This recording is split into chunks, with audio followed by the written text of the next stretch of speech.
सबसे पहले बात करेंगे कौमी असम्बली का इजलास आज होगा। 11 नकाती एजेंडा जारी, 27वीं आईनी तरमीम की मंजूरी एजेंडे में शामिल।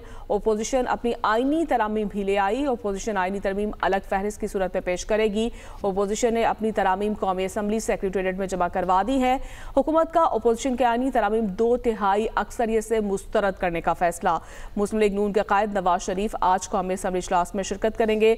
नवाज शरीफ 27वीं तरमीम के हक में वोट कास्ट करेंगे।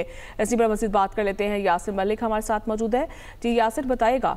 देखिए, कौमी असम्बली इजलास का 11 नकाती एजेंडा जो है वो आज जारी कर दिया गया है। अब से कुछ देर बाद 11 बजे का टाइम है।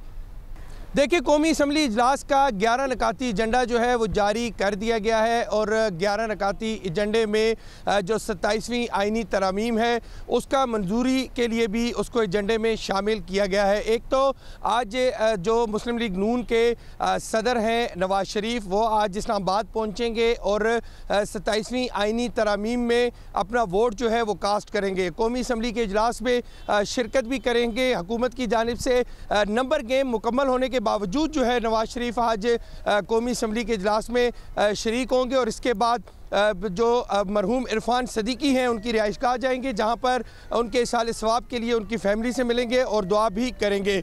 आज 11 जो है तरमीम अपोजिशन की जानिब से तैयार की गई हैं जो वो ख़ुद से लाना चाह रहे हैं, लेकिन हुकूमत ने ये प्लान बनाया है कि तमाम अपोजिशन की जो तरमीम होगी उनको यकसर मुस्तरद करवाया जाएगा और जिस तरह से उनको यकसर मुस्तरद करवाया जाएगा। बहुत शुक्रिया आपका।